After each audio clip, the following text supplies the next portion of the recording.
में हमने देखा था अलजेब्रा ऑफ मैट्रिसेस का एडिशन और सब्ट्रैक्शन, राइट। हम दो मैट्रिसेस का एडिशन और सब्ट्रैक्शन देख चुके हैं।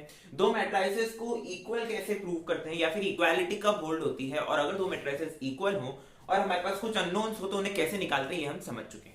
अब जो हमें देखना है वो है मल्टीप्लिकेशन ऑफ मैट्रिसेस। जैसा कि हम लास्ट वीडियो में बात करके गए थे, हमें देखना है नेक्स्ट अलजेब्रा यानी fourth algebra of matrices, that is multiplication of matrices. Multiplication of matrices, okay. तो सपोज अभी हम स्टडी करते हैं दो मैट्रिक्स में। सपोज आपके पास एक मैट्रिक्स है A जो एक रो मैट्रिक्स है, राइट, और एक मैट्रिक्स है आपके पास B जो एक कॉलम मैट्रिक्स है।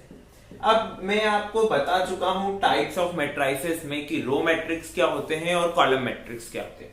रो मैट्रिक्स वो मैट्रिक्स है जिसकी नंबर ऑफ रोज क्या होती है 1, तो इसका ऑर्डर क्या हो जाएगा 1 क्रॉस m, राइट। ऑर्डर हमारा क्या होता है m क्रॉस n होता है ना, सॉरी, तो ये हो जाएगा 1 क्रॉस n। ऑर्डर हमारा क्या होता है m क्रॉस n होता है, जिसमें m होती है हमारी नंबर ऑफ रोज और n होते हैं हमारे नंबर ऑफ कॉलम्स। ठीक है, ये हम टाइप्स ऑफ मैट्रिसेस में पढ़ चुके हैं। प्लीज उस वीडियो को देखें। मैट्रिक्स की प्लेलिस्ट में एक वीडियो है जिसका टाइटल है टाइप्स ऑफ मैट्रिसेस, उसे देखें और समझें। ओके, कॉलम मैट्रिक्स क्या होता है जिसमें सिर्फ एक कॉलम हो, तो कॉलम मतलब m क्रॉस 1, राइट। तो मुझे अभी मैं स्टडी कर रहा हूं कि अगर मेरे पास एक रो मैट्रिक्स गिवन हो और एक कॉलम मैट्रिक्स गिवन हो तो मैं उसका मल्टीप्लिकेशन कैसे करूंगा। ओके, तो रो मैट्रिक्स है तो वो किस फॉर्म में होगा हम देख लेते हैं। रो मैट्रिक्स का फॉर्म क्या होगा, एक ही रो है मतलब सिर्फ सिंगल रो आएगी, तो वो होगा A1 1 A1 2 A1 3 and so on, suppose Aij, okay, which is of order 1 cross n। और i की जगह क्या हो जाएगा 1 क्योंकि फर्स्ट रो की बात कर रहे हैं, और j होता है हमारा नंबर ऑफ कॉलम्स, तो हमारे नंबर ऑफ कॉलम्स हमने लिए हैं n, तो ये हो गया 1n। ऐसे ही कॉलम मैट्रिक्स देखेंगे तो कॉलम मैट्रिक्स क्या होता है आपके पास B1 1 B2 1। ओके, अब कॉलम हमारे पास एक कॉलम है। कॉलम क्या होता है m क्रॉस n में, ये होता है कॉलम, तो इसकी वैल्यू तो हो गई 1, और m रोज है तो B3 1 up to so on Bm1। Number of rows कितनी है m, देखिए first row second row third row ऐसे करते रहते m रो और फर्स्ट कॉलम, ये मैं डिस्कस कर चुका हूं। प्लीज उस मैट्रिक्स का जो टाइप्स ऑफ मैट्रिसेस वाली वीडियो है उसे देखें। ओके, हमें स्टडी करना है इन दोनों का मल्टीप्लिकेशन। तो इन दोनों का मल्टीप्लिकेशन हम कैसे देखेंगे। सपोज ओके, मल्टीप्लाई करते हैं हम, हमारे पास है A11, सॉरी रो मैट्रिक्स है पहला हमारे पास A11 A12 up to so on A1n, which is of order 1 cross n, and another matrix B11 B21 so on Bm1 of order, इसका ऑर्डर है हमारे पास m cross 1, right, m cross 1। ये हमारे पास दो matrix हैं, ठीक है। A1 ये हमारा A मैट्रिक्स है, ये हमारा B मैट्रिक्स है। इसका मल्टीप्लिकेशन करना है हमें। ओके, तो मल्टीप्लिकेशन में हमें क्या करना होता है, एक रो को एक कॉलम से मल्टीप्लाई करना होता है। ओके, अगर आपके पास ये मैट्रिक्स है जिसकी फर्स्ट रो है R1 R2 R3, 3 रो है, और एक और मैट्रिक्स है आपके पास जिसमें सपोज दो कॉलम C1 और C2, तो आपको क्या करना है, पहले R1 इंटू C1 करना है, फिर R2 इंटू C1 करना है, फिर R3 इंटू C1 करना है, ऐसे ही R1 R2 R3 को C2 के साथ। तो यहां समझिए ये हमारी फर्स्ट रो है, ये हमारा फर्स्ट कॉलम है, तो इस रो के एलिमेंट को इस कॉलम के एलिमेंट से मल्टीप्लाई करना है। और कैसे मल्टीप्लाई करना है, फर्स्ट एलिमेंट को फर्स्ट एलिमेंट से, यानी हमारा क्या आ जाएगा A11 B11 प्लस, ठीक है, जब तक एक ही रो या और एक ही कॉलम चल रहा है तब तक वो पूरा एक ही एलिमेंट है, तब तक वो प्लस प्लस में ही चलता रहेगा। फिर क्या आ जाएगा A12 को B21 से A12 B21 plus dot dot dot, ऐसे करते करते लास्ट एलिमेंट क्या आ जाएगा हमारे पास A A1n इंटू BM1। ठीक है, ये क्या हो जाएगा हमारा मैट्रिक्स का मल्टीप्लीकेशन। और अभी तो हमने क्या देखा कि सिर्फ हमारे पास एक रो और एक कॉलम है, दो मैट्रिक्स है, जिसमें से एक रो मैट्रिक्स है, एक कॉलम मैट्रिक्स है। सपोज हमारे पास कोई स्क्वायर मैट्रिक्स है ऑर्डर 3x3 का, और एक और मैट्रिक्स है जिसका ऑर्डर है 3x2। ठीक है, तो अब इसको कैसे मल्टीप्लाई करेंगे? प्रोसीजर सब में यही है कि आप एक रो लीजिए, एक कॉलम कंसीडर कीजिए, उसमें फिर फर्स्ट एलिमेंट को फर्स्ट से, सेकेंड एलिमेंट ऑफ रो को, ओके, सेकेंड एलिमेंट ऑफ रो को सेकेंड एलिमेंट ऑफ कॉलम से, राइट। तो देखिए हम एग्जाम्पल से इसको समझते हैं। सपोज मेरे पास एक एग्जाम्पल है जो बोलता है, मेरे पास दो मैट्रिक्स गिवन है। ए मैट्रिक्स है मेरा 1 2 3, ये मेरा क्या हो गया, एक रो मैट्रिक्स हो गया। कॉलम मैट्रिक्स भी है मेरे पास जो है 1 2 3, ओके। ये मेरा ए, ये मेरा बी, ये हो गया ए, ये हो गया बी। अब मुझे मल्टीप्लाई करना है, तो मुझे क्या करना है, फर्स्ट एलिमेंट ऑफ रो को फर्स्ट एलिमेंट ऑफ कॉलम यानी 1 into 1 plus 2 into 2 2 into 2 plus 3 into 3। देखिए, second element of row into second element of column, third element of row into third element of column. तो इसका answer क्या आ जाएगा, 1 plus 1 2 4 9। आप इसको ऐड कर दीजिए 15। ठीक है, तो आंसर क्या है आपके पास 15। अब आप बोलेंगे कि ये तो एक मैट्रिक्स था और आंसर तो हमारे पास ये सिंगल एलिमेंट आया है। तो इसका भी एक तरीका होता है। क्या तरीका है कि अगर आपके पास एक मैट्रिक्स है m क्रॉस n, दूसरा मैट्रिक्स है आपके पास सपोज n क्रॉस s, ठीक है, इधर हमारे पास एक मैट्रिक्स है m क्रॉस n, दूसरा मैट्रिक्स है n क्रॉस s। तो जो मल्टीप्लीकेशन के बाद रिजल्टेंट मैट्रिक्स आएगा, ओके, रिजल्टेंट मैट्रिक्स क्या आएगा, m क्रॉस s ऑर्डर का। यहां हम ऑर्डर की बात कर रहे हैं। एक मैट्रिक्स है जिसका ऑर्डर है m cross n, second matrix है जिसका ऑर्डर है n क्रॉस s। तो रिजल्टेंट मैट्रिक्स का क्या ऑर्डर आएगा, m क्रॉस s। तो यहां देखिए आप, हमारे पास एक मैट्रिक्स है जिसका ऑर्डर है 1 क्रॉस 3, यहां एक मैट्रिक्स है जिसका ऑर्डर है 3 क्रॉस 1। आप उसको यहां कंपेयर करके देखिए, 1 क्रॉस 3 3 क्रॉस 1, तो इसका आंसर क्या आएगा आपके पास, एक 1 क्रॉस 1 का मैट्रिक्स, राइट। सो ये जो 15 है इसको आपको ऐसे स्क्वायर ब्रैकेट्स में ही लिखना है, और 1 क्रॉस 1।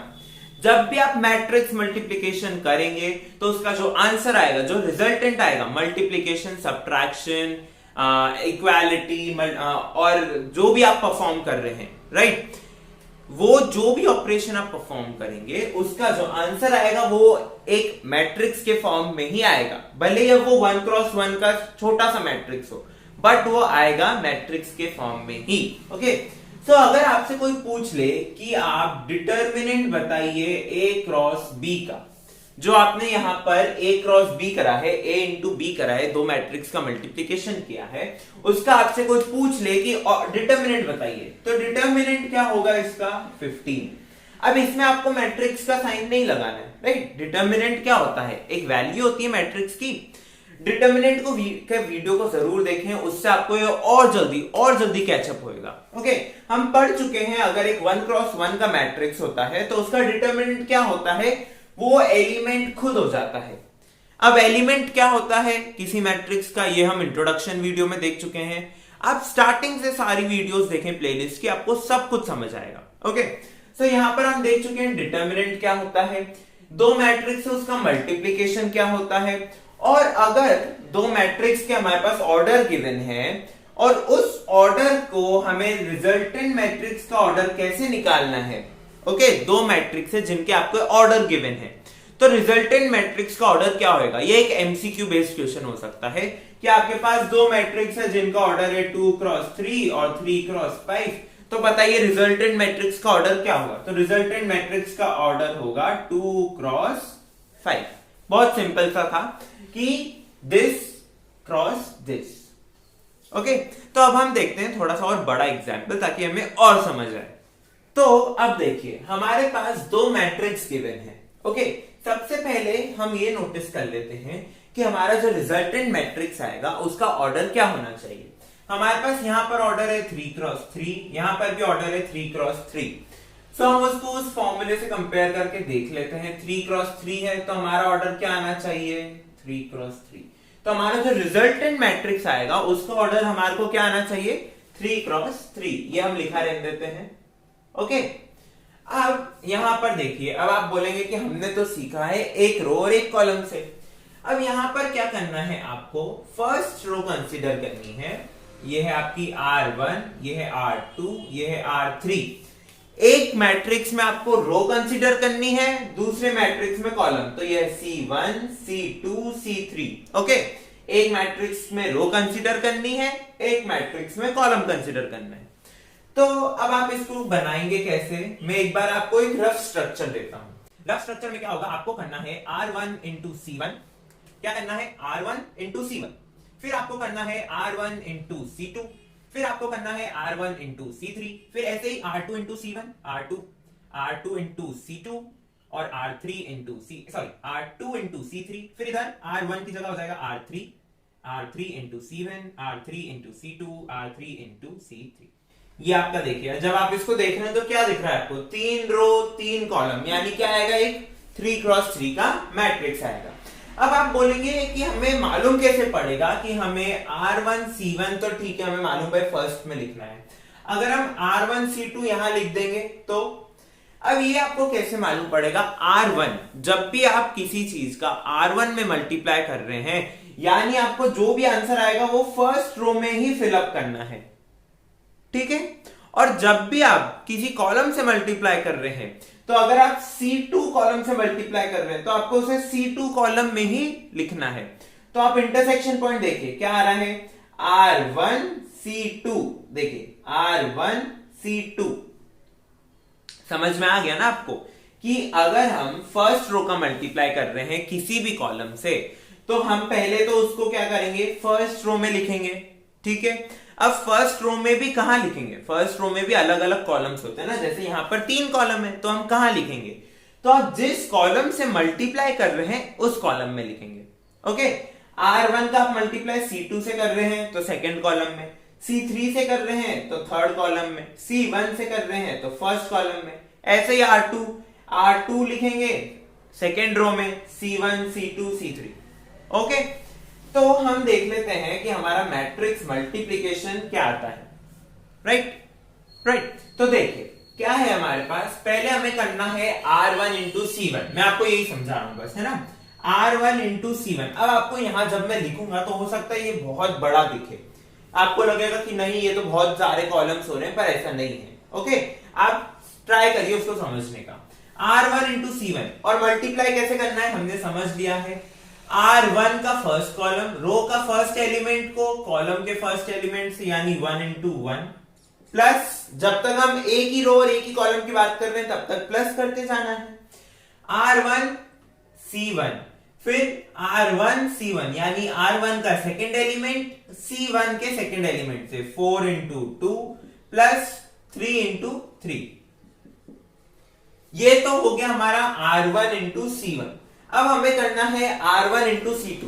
हमने उधर क्या देखा था, हमारे पास एक रो थी एक कॉलम था। यहां पर अगर आपको कंफ्यूजन हो रहा है तो आप क्या करिए, ये समझिए कि आपके पास सिर्फ एक रो गिवन है और एक कॉलम गिवन है और आपको उसका मल्टीप्लाई करना है। तो हमने उसका तरीका देख लिया है कि first element of row into first element of column, second element of row into second element of column, third element of row into third element of column. ऐसे ही अब R1 का C2 से करिए, first element into first element यानी 1 into 3 plus 4 into 2 second element का, 4 into 2 plus 3 into 1। फिर क्या आ जाएगा, अब वापस फर्स्ट रो का थर्ड कॉलम से, तो 1 into 4 plus 4 into 6 plus 3 into 5। ये तो क्या हो गई आपकी फर्स्ट रो। ऐसे ही आपको क्या निकालनी है, सेकेंड रो और थर्ड रो। तो सेकेंड रो आ जाएगी आपके पास 2 into 1 plus 5 into 2 plus 2 into 3। फिर second row second column 2 into 3 plus 5 into 2 plus 2 into 1। फिर थर्ड कॉलम से 2 into 4 plus 5 into 6 plus 2 into 5। अब थर्ड में क्या आ जाएगा, 3 into 1 plus 6 into 2 plus 1 into 3। फिर 3 into 3 plus 6 into 2 plus 1 into 1, फिर क्या जाएगा 3 into 4 plus 6 into 6 plus 1 into 5। देखिए ये है आपकी रो 1 जो आपका रिजल्टेंट मैट्रिक्स आया, ये रो 2 और ये रो 3। फिर ये है आपका कॉलम 1, कॉलम 2, कॉलम 3। तो रिजल्टेंट मैट्रिक्स का ऑर्डर क्या आया 3 क्रॉस 3, मतलब हमने जो रिजल्टेंट मैट्रिक्स निकाला है वो हम सही निकाल रहे हैं, 3 क्रॉस 3 ही आना चाहिए। इसे आप सॉल्व कर लीजिए, प्लस माइनस तो आपको आता ही है, इसे आप सॉल्व कर लीजिए। 1 प्लस 8, 1 प्लस 8 प्लस 9, फिर इधर क्या आ जाएगा 2 plus 10 plus 6, 3 plus 12 plus 1 into 3, ऐसे आप इधर करिए तो 3 plus 8 plus 3, 6 plus 10 plus 2, 9 plus 12 plus 1। अब लास्ट में क्या आ जाएगा 4 plus 24 plus 15, 8 plus 30 plus 10, 12 plus 36 plus 5। अब आप ये ऐड तो आप खुद ही कर सकते हैं और जो भी आपके पास रिजल्टेंट मैट्रिक्स आएगा 3 क्रॉस 3 का जाएगा। ठीक है, तो हमने क्या समझा कि हमारे पास जब दो मैट्रिक्स मल्टीप्लिकेशन हो तो हमें क्या करना है, रो 1 का कॉलम 1 से, और वो एंट्री हमारी जाएगी रो 1 कॉलम 1 में। ठीक है, रो 1 कॉलम 1, फिर हमें रो 1 का करना है कॉलम 2 से, रो 1 कॉलम 2 के एंट्री जाएगी, देखिए रो 1 कॉलम 2। ऐसे आपको सारे मल्टीप्लाई करने हैं और ये जो है ये आपके पास एक रफ स्ट्रक्चर है, आप इसको याद कर सकते हैं। ठीक है, आपको अगर कंफ्यूजन हो रहा है तो आप इसको याद रख सकते हैं कि हमारे पास अगर 3 क्रॉस 3 मैट्रिक्स हैं दो और उनका हमें रिजल्टेंट मैट्रिक्स निकालना है कि मल्टीप्लिकेशन बाद क्या आएगा, तो ये है हमारा रिजल्टेंट कंपोजिशन, राइट। तो अब जैसे कि मैट्रिक्स मल्टीप्लिकेशन आपको समझ आ चुका है, तो मैट्रिक्स मल्टीप्लिकेशन का एक बहुत important point, very important point जिसके ऊपर ये कॉन्सेप्ट टिका हुआ है, आप ऐसा मान सकते हैं। ठीक है, हमने क्या देखा था, ऑर्डर की बात हो रही है, ओके, कि ऑर्डर कैसे निकलता है। मैंने ऑर्डर में क्या लिखा था, m क्रॉस n आपके पास एक मैट्रिक्स है और दूसरा मैट्रिक्स है n क्रॉस s। आप देखिए वीडियो को थोड़ा सा पीछे जाइए तो उसमें आपको दिखेगा मैंने ये लिखा था, है ना। मैंने ऐसा नहीं लिखा कि m cross n r cross s matrix होना चाहिए, ऐसा नहीं। ओके, मैंने लिखा था m क्रॉस n तो n क्रॉस s, ये मुझे सेम दिखना चाहिए। यानी कि फर्स्ट मैट्रिक्स का number of rows, number of columns of, suppose ये मैट्रिक्स A है, ये B है, of A should be equal to number of rows of B। ठीक है, अब ये कॉन्सेप्ट इतना इंपॉर्टेंट है, तभी हमें रिजल्टेंट मैट्रिक्स क्या मिलता है, m क्रॉस s का मिलता है। ठीक है, आप इसको उल्टा करके देख लीजिए, आपके पास मैट्रिक्स हो जाएगा n क्रॉस s और सेकंड हो जाएगा m क्रॉस n। तो आप इसका मल्टीप्लिकेशन नहीं कर पाएंगे। क्यों नहीं कर पाएंगे, क्योंकि m और s क्या है, इक्वल नहीं है, राइट। सो जो आपका a का मतलब यहां पर क्या है, फर्स्ट मैट्रिक्स जो आप ऊपर फर्स्ट में ले रहे हैं। ठीक है, a क्रॉस b में जो फर्स्ट ले रहे हैं वो है, ठीक है, और b क्या है आपका, सेकंड मैट्रिक्स जो आप सेकंड एलिमेंट में या फिर सेकंड प्लेस पे ले रहे हैं। ठीक है, तो ये बहुत इंपॉर्टेंट पॉइंट है, जब भी आप दो मैट्रिक्स का मल्टीप्लिकेशन देखें तो सबसे पहले तो यही देखें कि फर्स्ट मैट्रिक्स का number of columns second matrix के नंबर ऑफ रोज के बराबर है कि नहीं है। ठीक है, इधर m और s से तो कोई मतलब ही नहीं है। ठीक है, m और s अगर 1000 भी हो, 1000 क्रॉस 2 है और इधर 2 क्रॉस कुछ भी है, इन दोनों से तो मतलब ही नहीं है।